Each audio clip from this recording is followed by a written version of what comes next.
Welcome, dear friends, to Bible Stories in Pictures. We're so glad you're here for part 2 of the incredible story of Joseph. In our previous episode, we followed Joseph's journey from the time his father sent him out to bring food, a mission born out of necessity during a time of hardship, to the moment he unlocked the mystery behind Pharaoh's troubling dreams.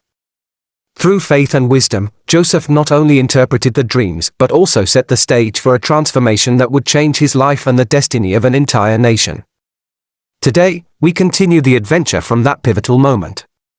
In part 2, witness how Joseph's insight and unwavering trust in God lead him to be appointed as Egypt's prime minister, a role where his leadership saved countless lives during a severe famine. And as fate would have it, Joseph's journey brings him face to face with his long-lost family. Watch as the power of forgiveness and divine destiny unfolds when he finally encounters his brothers and father, healing old wounds and uniting a family once separated by betrayal. Then Pharaoh faced Joseph. "Since God has made this known to you, there is no one as discerning and wise as you. You shall be in charge of my palace, and all my people shall submit to your orders. Only in the throne will I be greater than you." Then, before the eyes of the court, Pharaoh removed his royal signet ring and placed it on Joseph's finger. Fine linen robes replaced his prison rags, and a gold chain was draped around his neck. Joseph had entered Pharaoh's palace as a prisoner. Now, he stood as Egypt's ruler, second only to Pharaoh himself. The years of abundance came, and under Joseph's leadership, Egypt stored massive amounts of grain. Then, the famine struck, not just Egypt, but the surrounding lands, including Canaan, where Joseph's family lived. One day, as Joseph oversaw grain distribution, a group of men entered the palace. His heart pounded. He would recognize them anywhere. His brothers. The very ones who had betrayed him and sold him into slavery. They bowed low before him, just as his dreams had foretold years ago. And now, the choice was his: revenge or mercy. Joseph took a deep breath. The palace was silent, awaiting his command. He knew what he had to do. Joseph's mind raced as he looked at the men before him, his brothers. The same brothers who had stripped him of his robe, thrown him into a pit, and sold him to merchants like a worthless object. They had no idea who he was now. Dressed in royal robes, speaking Egyptian, and holding the authority of Pharaoh himself, he was unrecognizable to them. But he recognized them. 1,000 emotions swirled within him: anger, grief, longing. He had suffered because of them. Yet, in this moment, he had all the power. He could imprison them, enslave them, or even have them executed with a single word. But Joseph was not the same boy they had betrayed. His years of suffering had taught him wisdom, and he needed to know, had they changed? Did they regret what they had done? He decided to test them. "You are spies," he declared, his voice sharp. "You have come to see where our land is unprotected." The brothers looked at one another in shock. "No, my lord," one of them, Judah, pleaded.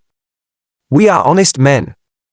Your servants were 12 brothers, sons of one man in Canaan. The youngest is with our father, and one is no more." Joseph's heart clenched at their words. "One is no more? Is that how they speak of me? Then prove your honesty," he commanded. "One of you must go and bring your youngest brother. The rest of you will remain in prison until he arrives." The brothers exchanged fearful glances, whispering among themselves. "Surely this is happening to us because of what we did to Joseph," one of them murmured. "We saw his distress when he begged for his life, but we would not listen. Now we are paying for our sins." Joseph turned away, his eyes burning with tears. They still believed he was dead. And they felt guilt, perhaps even remorse. Instead of keeping them all imprisoned, he decided on another test. He secretly ordered his servants to return their silver into their grain sacks. Then he sent them home, keeping only Simeon as collateral. When the brothers returned to Canaan and told Jacob, their father, what had happened, he was devastated. "You have already robbed me of Joseph. Now you want to take Benjamin," he cried. "If harm comes to him, it will send me to my grave." But as the famine worsened, their grain ran out. They had no choice but to return to Egypt. I will guarantee his safety, Judah promised. If I do not bring him back, you may hold me responsible. Reluctantly, Jacob agreed. When Joseph saw his younger brother, Benjamin, he could barely contain his emotions. The last time he had seen Benjamin, he had been just a boy. Now, here he was, standing before him, a grown man. Joseph ordered a great feast, treating them with kindness, but he had one final test. He secretly ordered his silver cup to be placed in Benjamin's sack. As they left for Canaan, Joseph's guards stopped them. Why have you repaid good with evil? The guard accused. The governor's silver cup is missing. The brothers were horrified. We would never do such a thing. Search our sacks, and if any of us has taken it, let him die, and the rest of us will become your slaves. The search began. One by one, their sacks were opened, until they reached Benjamin's. There, glinting in the sunlight, was the silver cup. A wail of anguish rose from the brothers. They tore their clothes in grief and returned to the palace. Falling to the ground before Joseph, Judah pleaded, "Please, my lord, let me take his place. If Benjamin does not return home, our father will die from sorrow. I cannot bear to see my father suffer." At that moment, Joseph knew. They had changed. The same brothers who had once sold him out of jealousy were now willing to sacrifice themselves for Benjamin. Joseph could no longer hold back his emotions. He ordered everyone except his brothers to leave the room. Then, he broke down in sobs. "I am Joseph," he cried. "Is my father still alive?" The brothers stood frozen, their faces pale with shock. "Come closer," Joseph urged, his voice softer now. Trembling, they stepped forward. "You sold me into slavery," he said, "but do not be afraid. God sent me ahead of you to save lives. What you meant for evil, God used for good. Now hurry, go bring my father to me." Stunned, the brothers fell to their knees, weeping. Joseph embraced them one by one. He had waited years for this moment, not for revenge, but for restoration. When Pharaoh heard that Joseph's brothers had come, he was pleased. He ordered wagons to be sent to Canaan to bring Jacob and all their families to Egypt. And so, the brothers returned to Canaan, this time not with grief, but with joy. When Jacob heard the news, he could scarcely believe it. "Joseph is alive? My son is alive?" He wept as he held the proof before him. Then, mustering his strength, he declared, "I will go and see him before I die." When father and son finally embraced, Joseph wept once more, tears of joy, of love, of redemption. From the pit to the palace, from slavery to sovereignty, from betrayal to reconciliation, Joseph's story was one of unwavering faith and the power of God's perfect plan. And so, the family of Israel was saved, not just from famine, but from the wounds of the past. What his brothers had meant for harm, God had turned into the greatest blessing of all.